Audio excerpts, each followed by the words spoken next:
sa ulo ng mga humahataw na balita. Hataw Balita. Pangulong Ferdinand Marcos Jr. nagpahayag ng interes na palakasin ang bilateral relations ng Pilipinas sa Brazil. Hataw Balita. Bilang ng mga tiwaling pulis na natanggal sa serbisyo sa ilalim ng termino ni PBBM, mabot na sa halos 1,000. Hataw Balita. Department of Justice o DOJ pinabubusisi sa Bureau of Immigration ang visa records sa nakalipas na 5 taon bunsod ng napaulat na anomalya sa pag-issue ng visa. Hataw Balita. Department of Budget and Management o DBM nanindigan na hindi labag sa batas ang pagkakaroon ng unprogrammed funds. Hataw Balita. Health Secretary Herbosa iminungkahi kay Pangulong Marcos na ipagpaliban ang premium rate increase ng PhilHealth ngayong taon. Hataw Balita. At proyektong Pasig bigyang buhay muli ng pamahalaan. Tanong mapaganda at gawing isang tourist spot ang Ilog Pasig. Hataw Balita. Una sa ating mga humahataw na balita. Ipinahayag ni Pangulong Ferdinand Marcos Jr. ang kanyang pagnanais na mapalakas ang relasyon ng Pilipinas sa Brazil nang mag-courtesy visit sa Malacanang ang bagong Brazilian envoy. Ayon kay Pangulong Marcos, mahalagang partner ng Pilipinas ang Brazil pagdating sa technical cooperation, agriculture, trade and investment, defense and environmental protection simula nang maitatag ang diplomatic relations ng dalawang bansa noong 1946. Sa presentasyon ng credentials ng bagong ambasador ng Brazil na si Ambassador Designate Gilberto Fonseca Guimarães de Moura sa Malacanang, ipinahayag ng Pangulo ang kanyang pagnanasa na mapalakas pa ang pakikipagtulungan sa Brazil. Nagpahayag din ng suporta si PBBM sa hosting ng Brazil sa 30th session of the Conference of the Parties o COP30 ng United Nations Framework Convention on Climate Change sa taong 2025. Pagtitiyak naman ng Brazilian Ambassador, mayroon ding commitment ang kanyang bansa ukol sa pagpapalakas ng relasyon nito sa Pilipinas at sa pagharap sa mga hamon sa hinaharap. Hataw Balita. Pinasuhan na ng Philippine National Police o PNP ang 11 salarin sa nangyaring pamamaril kay Dato Odin Sinsuat Maguindanao del Norte Mayor Lester Sinsuat noong January 2. Nangyari ang nasabing shooting incident habang isinasagawa ang dialogo kaugnay sa away ng dalawang pamilya o rido sa lugar. Napatay sa naturang pamamaril ang police security aide ng alkalde habang isa naman sa mga salarin sa krimen ang nakatakas at hindi nakasama sa mga hinuli ng mga otoridad. Naniniwala naman si Mayor Sinsuat na sinadya ang pagpapatakas sa suspect. Pakinggan natin ang magkasunod na pahayag ni na PNP PIO Chief Police Colonel Jean Fajardo at ni Dato Odin Sinsuat Mayor Lester Sinsuat. May nakasuhan na po tayo doon, sir. Yung initial na naunang 4 na nahuli po on site ay nakasuhan na po yun ng murder at violation po ng 10591 o illegal possession of firearms. And doon sa sumunod po na operation kung saan may nahuli pa po tayong 6 ay kinasuhan na rin po sila ng murder po. Sa ngayon, sir, ongoing investigation kung sino po ba yung mastermind na dito at i-clear lang po natin, sir, dito, hindi po ito pananambang. Ang nangyari po, while ongoing yung pag-uusap po ng dalawang partido to resolve po yung kanilang mga family issues po, ay nagkaroon nga po ng bigla ng barilan. So, ito nga po ay nagresulto sa pagkakapatay nga po ng isang pulis po natin. Talaga doon na sinadya yung pagpapatakas dahil may isang certain na tao, basta kung makita niyo yung CCTV. Itinanggi naman ng PNP na mayroong special treatment kaya't hinayaan itong makalayo. Samantala, sinampahan na rin ang kaso ang pambansang pulisya ang ilang pulis na kasama sa mga rumesponde dahil sa umano'y lapses ng mga ito.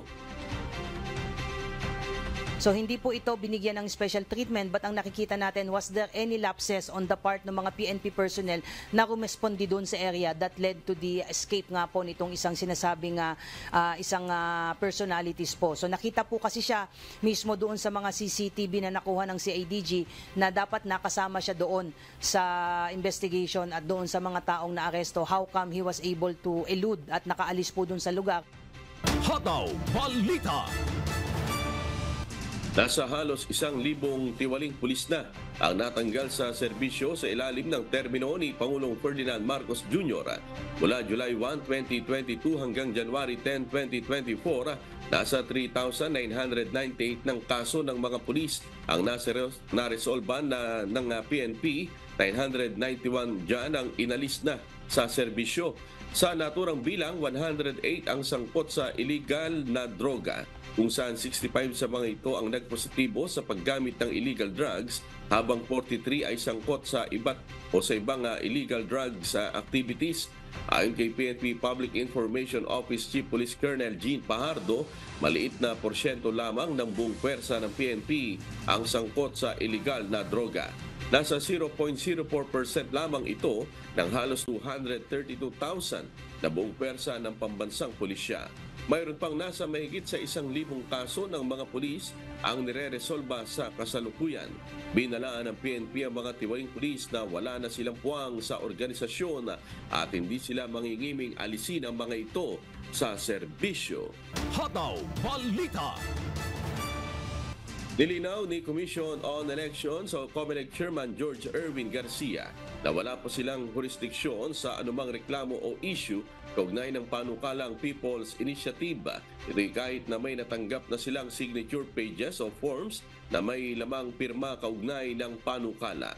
Magkakaroon lamang anya sila ng kapangyarihan doon kapag mayroon ng formal na naihaing petisyon sa kanila ang sinumang proponent nito. Kabilang sa aligasyon na lumitaw ay binayaran ang mga pumirma o pinangakuan ng pabor sa hinaharap. Pakinggan natin ang pahayag ni Commission on Elections o COMELEC Chairman George Erwin Garcia.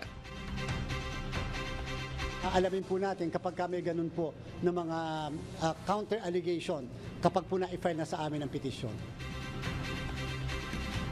Samantala, nilinaw naman ni retired Supreme Court Chief Justice Artemio Panganiban Jr.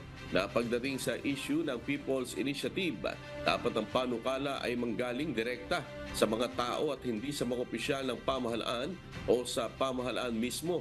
Kailangan din anyang simple o madaling maintindihan ang panukalang pagbabago upang makaboto ng maayos ang taong bayan sa plebisito sa isang People's Initiative. Pakinggan natin ang pahayag ni retired Supreme Court Chief Justice Artemio Panganiban Jr. A people's initiative can come from the local people. And if you're talking of, let's say, barangay captains, they're part of the local people, but not legislators. Because legislators, as I said, have their own methods given by the Constitution to change the Constitution. Kung hindi maintindihan ng mga tao, mahirap silang bumoto. They cannot vote intelligently. Hindi siya makakaboto na ito pala'y makaka-epekto sa kanilang pamumuhay. Hindi lang sa ngayon, kung hindi sa kinabukasan. Malaking bagay yun. Hataw Balita. Pinabubusisi na ng Department of Justice sa Bureau of Immigration na i-audit ang visa record sa nakalipas na 5 taon. Bunsod ito ng napaulat na anomalya tungkol sa umano'y pag-issue ng visa sa mga foreign workers sa bansa, kung saan gumagamit sila ng mga peking kumpanya para sila ay mapetisyon. Pakinggan natin ang pahayag ni Justice Secretary Crispin Boying Remulla. Kaya yan ang pinapaimbestigahan ko 5 years back para matigil na itong kalokohan na ito. No? Ano to eh? It is an affront to our sovereignty that these people have been issuing all of this to them. Nagsasagawa na ng malalimang investigasyon ng BI ukol sa issue kung saan 4 sa kanilang abogado ang kasalukuyang iniimbestigahan at nirelieve na sa pwesto dahil sa maaring naging partisipasyon nila sa nasabing scheme. Maharap sa kasong administratibo ang mga kawani ng BI kung mapatunayang mayroon silang kinalaman sa anomalya. Maaari namang makasuhan ng kasong kriminal, makansela o hindi kaya ay bawiin ang akreditasyon ng lehitimong agency at ma-forfeit ang kanilang pondo kung sangkot sila roon. Bumuo na rin ang fact-finding committee para simulan ang investigasyon. Pakinggan natin ang pahayag ni Bureau of Immigration spokesperson Dana Sandoval.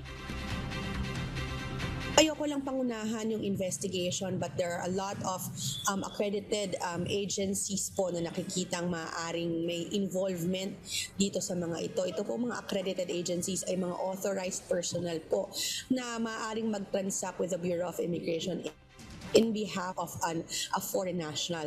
There are also 4 lawyers po na tinitingnan ng involvement.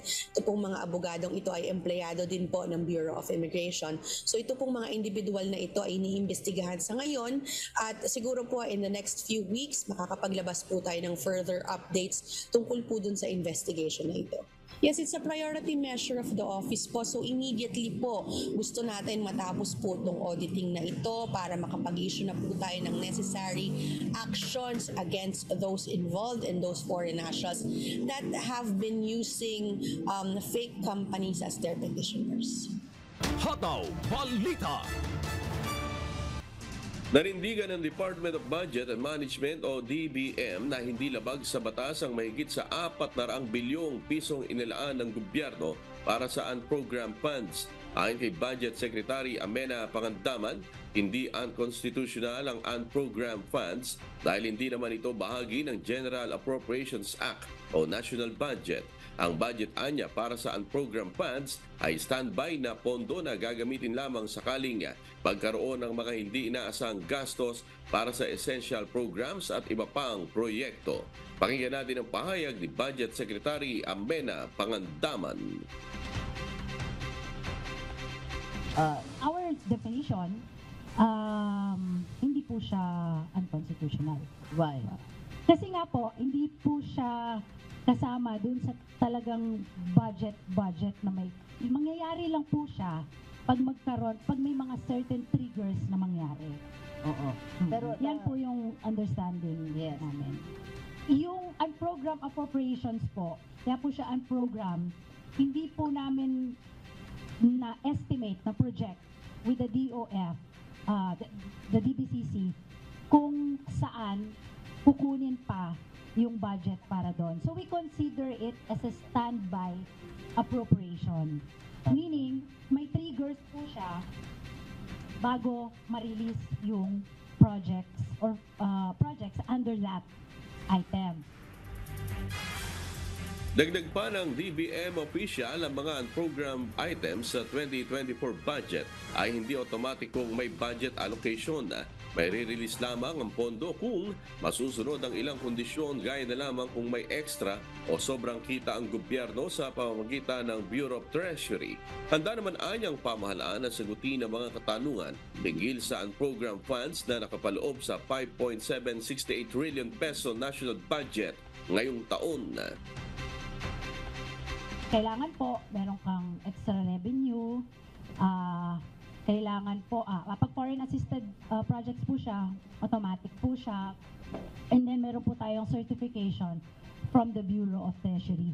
So when we compute the budget, at saka pag nilatag po natin yan sa Kongreso, ito pong part ng unprogram, at least for our purpose po, hindi po talaga siya kasama.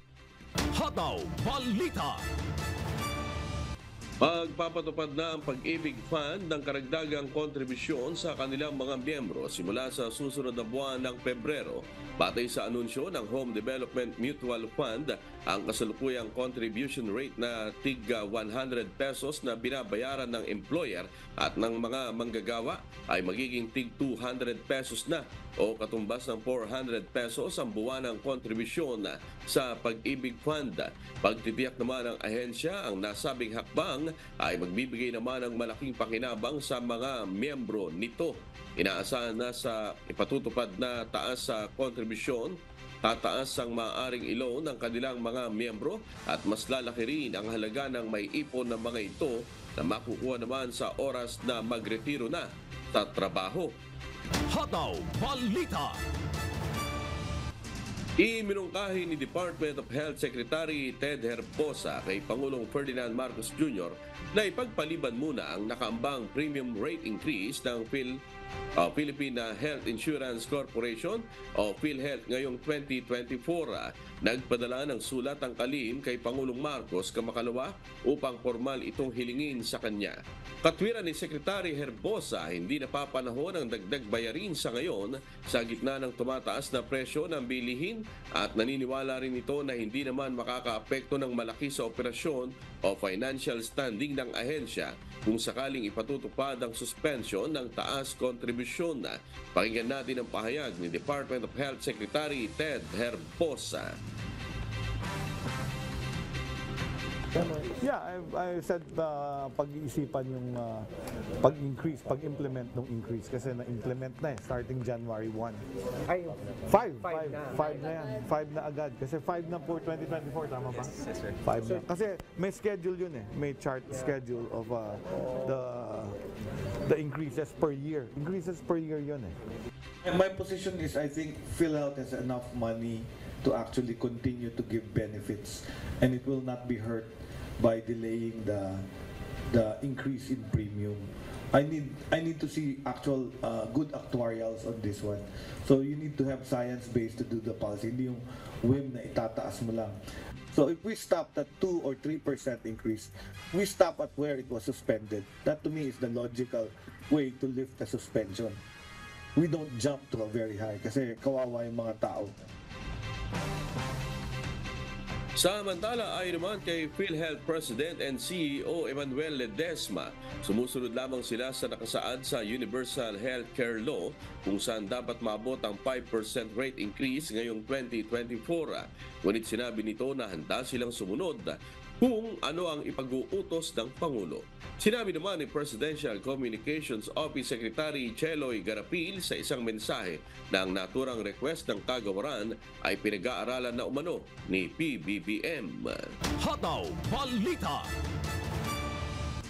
Pagtatayo at palalawakin pa ng Land Transportation Office o LTO ang mga bagong impounding area para sa mga mahuhuling tradisyonal na jeep na magpupumilit pa rin pumasada simula February 1. Ang mga naturang mga jeepney ay ang mga hindi nakapag-consolidate o nakapasok sa kooperatiba sa ilalim ng Public Utility Vehicle Modernization Program o PUBMP ng pamahalaan.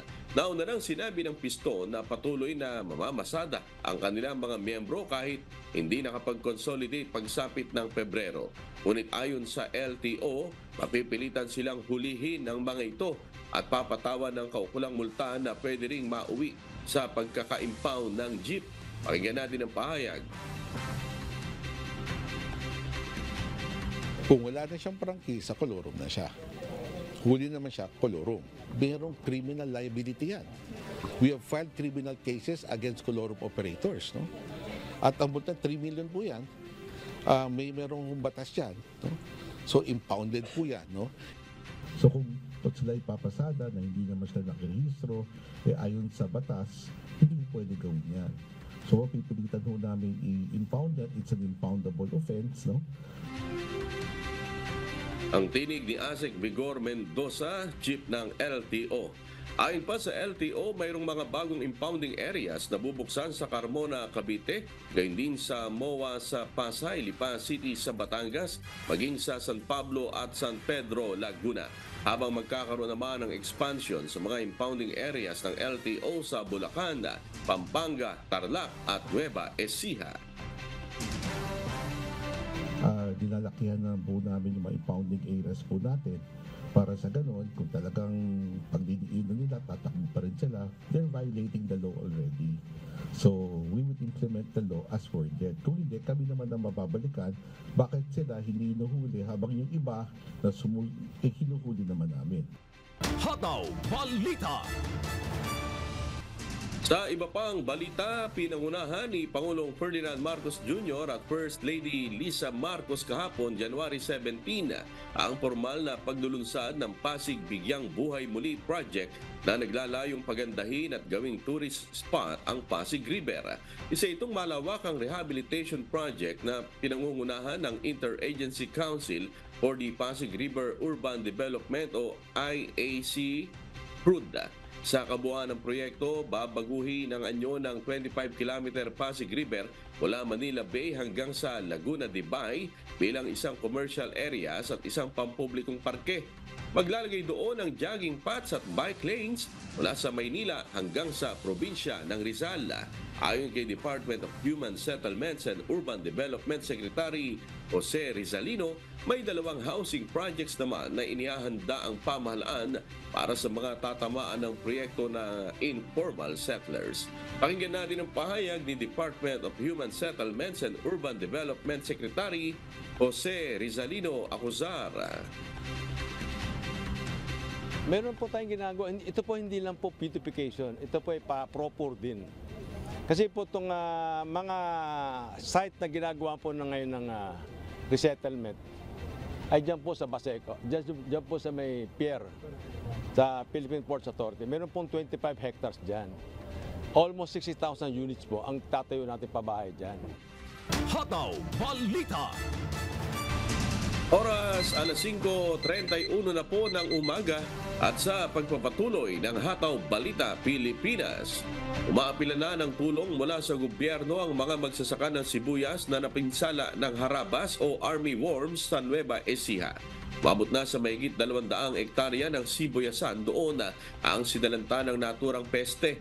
Patay sa datos ng Department of Agriculture na nasa 100 at 78 magsasaka na sa lalawigan ng Nueva Ecija ang nakararanas ng malaking pagkalugi dahil sa pinsala ng harabas. Ayon naman kay Mary Rose Bautista ng Nueva Ecija Provincial Agriculture Office, mabot na sa 239 na hektarya sa probinsya ang napeste ng harabas, kung saan apektado ang mga taniman sa bayan ng Bungabon, Palayan City, Talavera at bahagi ng bayan ng Laura. Isa sa mga hakbang para masugpo ang nasabing army worm ay ang pagbomba ng pamatay peste, pero hindi pa rin ito basta-basta mapipigilan, lalo na't sa mga lugar kung saan kalat na ito sa mga dahon ng sibuyas. Pakinggan natin ang pahayag ni Mary Rose Bautista ng Nueva Ecija Provincial Agriculture Office. Napakabilis po ng life cycle po ng harabas ng army worm. Within a week po, nangingitlog po siya, then mapipisa po yun, magiging larva. So yung larva stage po niya, yun po yung mapinsala, yung uod po mismo. Hataw Balita. Na-isolate ang bahagi ng isang barangay sa Caraga sa probinsya ng Davao Oriental dulot ng epekto ng mga pag-ulan na dala ng shear line. Sa buong Davao Region, umabot na sa halos 45,000 ang apektado ng masamang panahon. Si Lucille Lloren humahataw. Hataw Balita. Tila eksena sa isang pelikula ang videong ito nakuha ng isang netizen sa Caraga, Davao Oriental. Pero ang nakunang pangyayari ay ang siya talagang kalagayan ng mga residente sa Barangay San Pedro matapos masira ang San Pedro Bridge bunsod ng epekto ng ilang araw na mga pag-ulan sa Davao Region dahil sa shear line. Upang makatawid sa kabilang banda ng rumaragas ang ilog, kailangang isa-isang sumakay sa stainless steel na rescue basket stretcher ang mga residente. Ito rin ang paraan ng Coast Guard Station Davao Oriental kasama ng mga pulis at sundalo upang makapag-abot ng relief goods sa mga apektado nating kababayan. Nitong Miyerkules, January 17, nag-inspeksyon si Davao Oriental 1st District Representative Nelson Dayanghirang, Davao Oriental Governor Nino Uy, at Caraga Mayor Ronnie Sango Usnan sa isinagawang relief operations sa mga binahang residente. Sa ngayon, pinag-aaralan na ng lokal na pamahalaan ng Caraga kung kailangan ng magdeklara ng state of calamity sa tindi ng pinsalan ng mga pag-ulan sa bayan. Pero ang barangay Cambanogoy sa bayan ng Asuncion, Davao del Norte, nagdeklara na ng state of calamity upang agad na matugunan ang mga pangangailangan ng mga apektadong residente. Bukod sa San Pedro Bridge sa Davao Oriental, isang tulay pa sa bayan ng New Bataan sa Davao de Oro ang nasira. Base sa report ng National Disaster Risk Reduction and Management Council o NDRRMC as of January 17, 16 na kalsada naman ang hindi pa rin madaanan. Sa buong Davao Region, umabot na sa 44,888 ang bilang ng mga apektadong pamilya dahil sa mga nararanasang pag-ulan. Halos nasa 3 milyong piso naman ang halaga ng mga naipamahaging tulong. Diyos ang aming sandigan, serbisyo publiko ang aming pinahahalagahan. Lucilio Ren, humahataw. Hataw Balita. Niyanig ng magnitude 5.7 na lindol ang probinsya ng Surigao del Sur pasado alas 8 ng gabi nitong Miyerkules, January 17. Naitala ang epicenter ng lindol sa silangang bahagi ng karagatang sakop ng bayan ng Hinatuan. Gayunman, walang inilabas na tsunami alert ang Philippine Institute of Volcanology and Seismology o PBOX kasunod ng pagyanig. May lalim itong 10 kilometro at tectonic ang origin. Naramdaman din ang pagyanig sa mga karating probinsya ng Agusan del Norte, Misamis Oriental at maging sa ilang probinsya ng Davao Region. Ayon sa PBOX, ang nangyaring lindol kagabi ay isa sa mga aftershock ng magnitude 7.4 na lindol na tumama sa Surigao del Sur noong December 2. Hataw Balita. Naitala ng Provincial Veterinary Office kamakailan ang panibagong kaso ng African Swine Fever o ASF sa bayan ng Alcala at Bagao sa probinsya ng Cagayan. Sa datos ng PVET, 8 baboy ang namatay at inilibing dahil sa sakit na ASF sa Sentro Norte, Alcala, kung saan mayroong 4 na hog racer ang apektado. 4 naman na magsasaka ang namatayan ng mga baboy sa Barangay Remus sa Bagao sa Cagayan. Ayon sa PVET, agad na nagsagawa ang Municipal Agriculturist Office ng Alcala at Bagao ng massive disinfection sa mga nasabing lugar at ipinatutupad ang pagbabawal sa paglabas ng buhay o karne ng baboy sa naturang bayan. Paalala ng opisina sa mga hog racer na mag-report agad sa kanilang Municipal Agriculturist Office kapag may mga palatandaan na ng ASF ang kanilang mga alaga katulad ng agarang pagkamatay ng baboy, hindi kumakain, abortion sa mga inahin, pamumula ng katawan at kapag hindi na makatayo ang alagang baboy. Hataw Balita. Nagkaroon ng magkakaiwalay na engkwentro na nagresulta sa pagkasawi ng 3 miyembro ng New People's Army o NPA ang naitala sa probinsya ng Negros Occidental at Agusan del Norte. Si MJ Vasquez, humahataw. Hataw Balita. 2 magkakahiwalay na engkwentro sa pagitan ng New People's Army o NPA at tropa ng militar ang naitala sa probinsya ng Negros Occidental kung saan 2 ang nasawi sa hanay ng teroristang grupo. Nitong January 15, una nang nakasagupa ng 79th Infantry Battalion ang mahigit kumulang 8 membro ng NPA. Ito'y matapos makatanggap ang militar ng report mula sa mga residente ng Barangay Cambayobo sa bayan ng Calatrava dahil sa pangingikil ng mga ito. Walang naitalang nasawi sa nasabing bakbakan, subalit naiwan naman ang samot-saring mga armas, mga bala, pampasabog, mga personal na gamit at maging ang supply ng pagkain ng rebeldeng grupo. Samantala kahapon January 17, 2 ang naitalang nasawi sa hanay ng New People's Army sa nangyaring bakbakan sa bayan ng La Castellana. Ayon sa 62nd IB, pangingikil at pag-recruit umano ang isinasagawa ng komunistang grupo kung kaya't agad silang nagsagawa ng operasyon sa nasabing lugar. Samantala sa Agusan del Norte sa Mindanao, na-recover ng mga tauhan ng 23rd IB ang isang membro ng NPA na nasawi matapos ang nangyaring engkwentro sa bayan ng Buenavista. Hindi pa nakikilala ang mga nasawing membro ng NPA sa magkakaibang operasyon at patuloy din ang pagsuyod at pagtugis ng militar sa mga natitira pang membro ng komunistang grupo. Diyos ang aming sandigan, serbisyo publiko ang aming pinahahalagahan. MJ Vasquez, humahataw. Hataw Balita.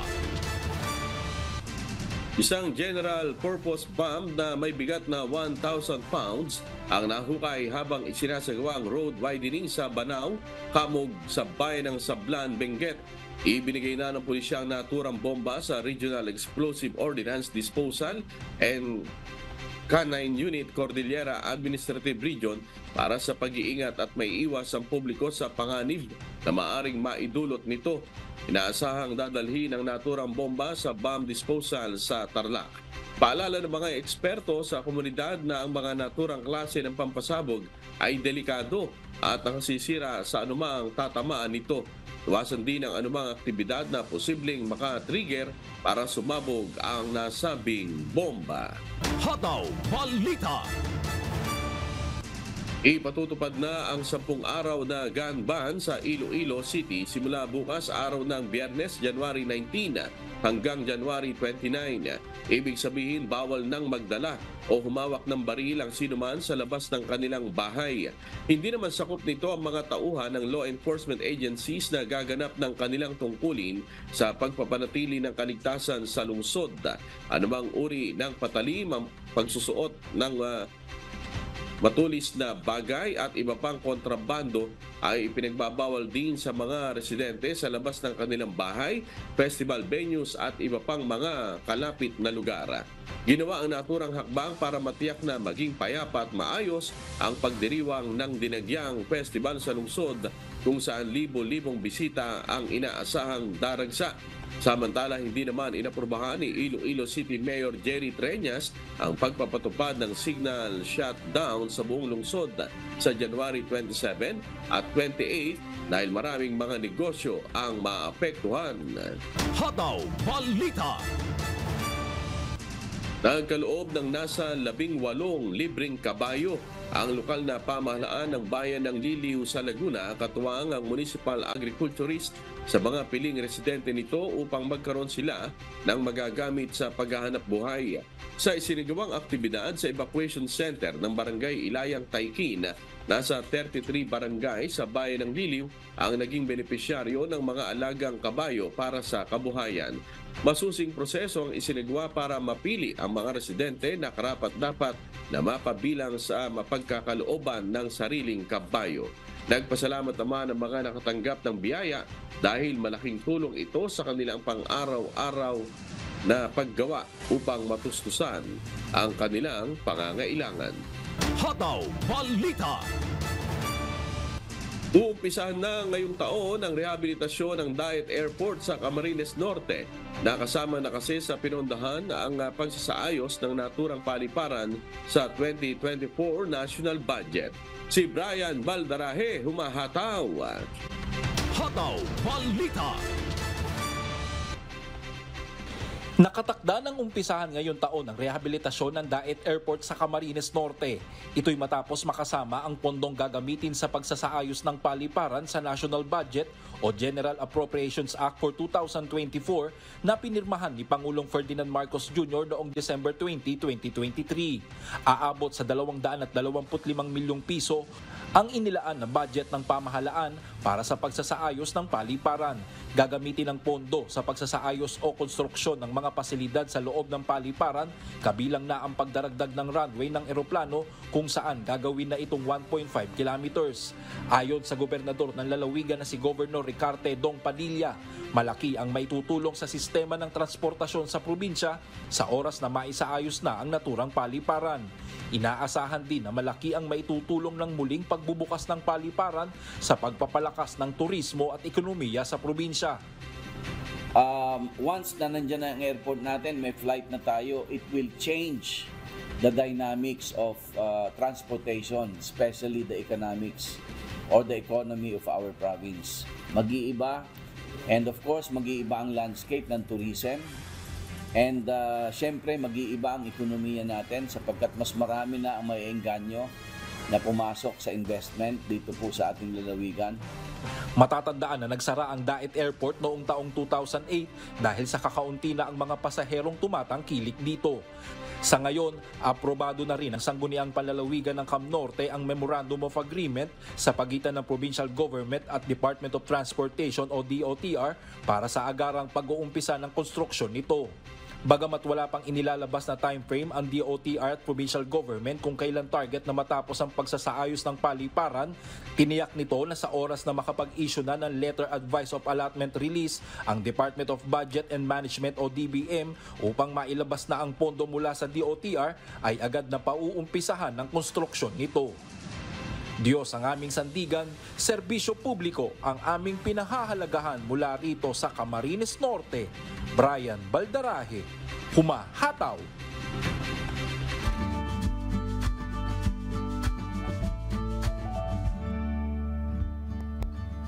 Alamin ang magiging lagay ng panahon sa iba't ibang bahagi ng bansa ngayong araw ng Huwebes. Panoorin po natin ang update mula sa Philippine Weather Bureau Pag-asa. Umiihip pa rin po sa ngayon ng northeast monsoon or amihan dito po sa malaking bahagi ng Luzon and Visayas na siya nagdadala ng bahagyang malamig pa rin na temperatura lalo na sa madaling araw at may hinang ulan lalo na sa eastern portions.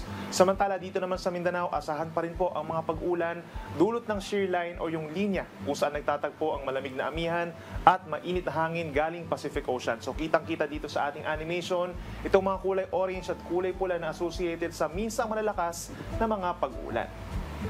Samantala hanggang matapos ang weekend, wala pa rin po tayong inaasahang bagyo or low pressure area na papasok ng Philippine Area of Responsibility. Ngayong araw, asahan pa rin po ang mga mahihinang ulan dito sa may Cagayan Valley Region at Aurora Province. Dulot po yan ng northeast monsoon. Cloudy skies na sasamahan ng mga light rains at minsan katamtaman pagdating sa mga bulubundukin. Habang dito naman sa natitirang bahagi po ng Luzon, asahan pa rin yung bahagyang maulap hanggang maulap na kalangitan at mas madalas yung mga pag-uulan na may hina lamang dito sa may Bicol Region and Quezon as well as ilang bahagi pa ng Cordillera Region. Sa Metro Manila, asahan pa rin po yung weather na halos katulad po yesterday, bahagyang maulap hanggang minsan maaraw naman ang kalangitan at mababa ang tsansa ng mga pag-ulan, gayon din sa ilan pang bahagi po ng western section of Luzon. In terms of temperature, kapansin-pansin po ang mabababang temperatura lalo na sa madaling araw.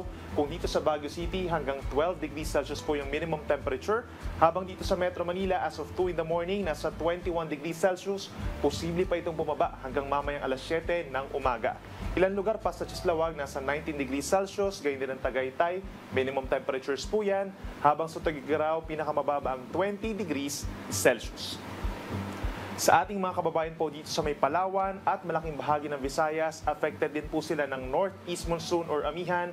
Asahan yung bahagyang maulap at minsang maulap na kalangitan na sinasamahan lamang po ng mga pulupulot may hinang ulan, lalo na dito sa may eastern section of Visayas. Sa ating mga kababayan po sa Mindanao, magdala pa rin ng payong kung lalabas ng bahay ang ating mga kababayan dito sa may Caraga Region, Davao Region, and Northern Mindanao. Epekto po yan ng shear line o yung banggaan ng mainit at malamig na hangin.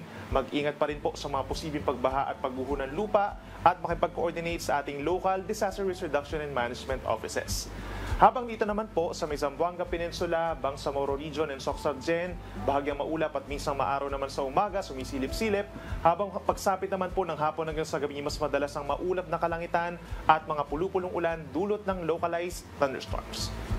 Pagdating po sa temperatura, kung dito sa may Visayas, hindi masyadong malamig pero hindi rin kainitan. Hindi higit sa 30 degrees Celsius yung ating maximum temperature sa tanghali. At dito naman sa may parting Mindanao, pinakamainit pa rin. Dito sa may western section, kabilang ng Zamboanga City, Cotabato, and Jensan hanggang 32 degrees Celsius. Sa ngayon po, dahil sa malakas na northeast monsoon ay meron pa rin tayong gale warning or matataas na mga pag-alon, Mapa Luzon, Visayas at Mindanao. Hanggang 4.5 meters or nasa 1.5 palapag ng gusaling taas na mga pag-alon pa rin po ang posible dito sa Batanes, northern coast of Ilocos Norte, buong Cagayan kabilang ang Babuyan Islands, pababa ng Isabela, Aurora, northern Quezon kabilang ang Polillo Islands, Calaguas Islands sa Camarines Norte, Rapu-Rapu Islands sa Albay, northern and eastern Catanduanes, bahagi po ng Sorsogon sa may eastern coast, northern and eastern portion of northern Samar, eastern coast of eastern Samar, all the way hanggang dito sa may eastern coast ng Dinagat Islands, Surigao del Norte, Davao Oriental, and Surigao del Sur. Delikado po ang mga pag-alon dyan, lalo na sa maliliit na sasakyang pandagat, kabilang na ang ating mga kababayan na nangingisda. In the coming days, magiging maalon pa rin po dito sa may Bicol Region, Eastern Visayas, and Eastern Mindanao. Mababawasan yung mga pag-alon in the coming days dito sa may parting Luzon, pero pagsapit po ng linggo ay tataas muli ang pag-alon dito sa may extreme northern Luzon dahil sa panibagong bugso ng northeast monsoon. Ang araw ay sisikat maya-maya lamang 6:25 ng umaga at lulubog ito 5:48 ng hapon. Napanood po natin ang update mula kay Pag-asa Weather Specialist Benison Estarreja. Tandaan sa bawat araw na ating nasisilayan, tayo magpasalamat sa Diyos na may lalang. At sa atin namang shout out. Ayan, shout out po kay Marie Gabrido, Lola Menchi, Joe Gutierrez, Erlene Kalimpo at Constancia Rivera. Shout out din kay Brad Boy Masonsong at Jazz Mertalia. At sa Facebook, andyan po sina Sinaida Aguston, Harold Esmade, Elisan, LB San Jose at Erlinda Amosco. Sa YouTube naman, yung mga suki natin, si Emma Chikuhara ng Japan, Ron Cunanan, Elena Yang ng Sinpong Taiwan, Ligaya Alnas, Lolit Benedicto, Risita Nebrida, Mildred Tadena, Antonio Jago, Normita Celestial, John Edward Muñoz, Bangtex Vlog, Jose Manyala, Carmen Rojas, Roman Albania, Eduardo Pascual, Anthony Morales, Jorsky Ando Jr., Josapat Admana II, Dante Villanueva, Joel Buena Obra, Nida Agustin, Nick Justo, Emmy, Rodel Peña, Manuel Regino. Andyan din sina Luwen Epanya ng Nagkarlan Laguna at sina Hener Aliparo ng Kabuyaw Laguna.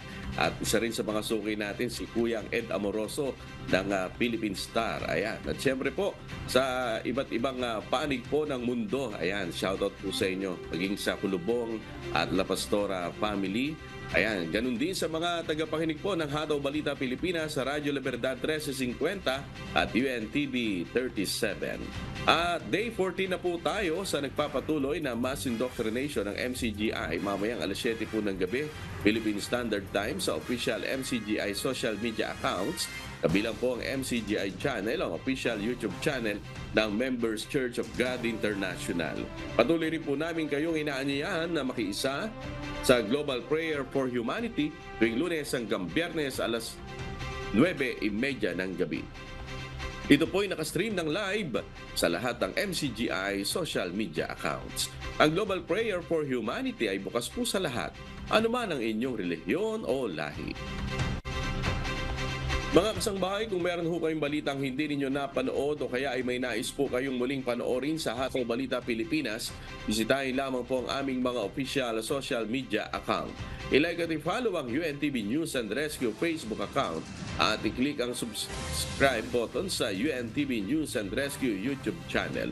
Mapapanood nyo rin po rito ang iba pang news programs ng UNTV, pati na ang iba pang videos na nag-iisang public service channel. Kaya, subscribe, like, and share. At sa aming ibabahaging mga salita ng Diyos na ating sandigan, mula sa Kawikaan, Kapitulo 17, Talatang 9. Ang nagtatakip ng pagsalangsang ay humahanap ng pag-ibig, ngunit ang nagdadadaldal tungkol sa anuman ay naghihiwalay ng magkakaibigang matalik.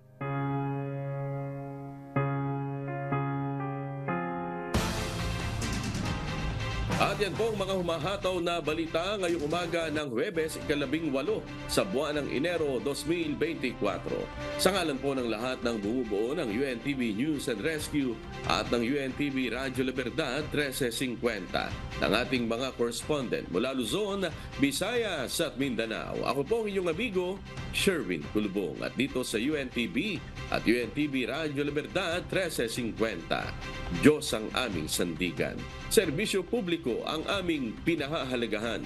Susunod na po ang Good Morning Kuya. Salamat po sa Diyos at magandang umaga.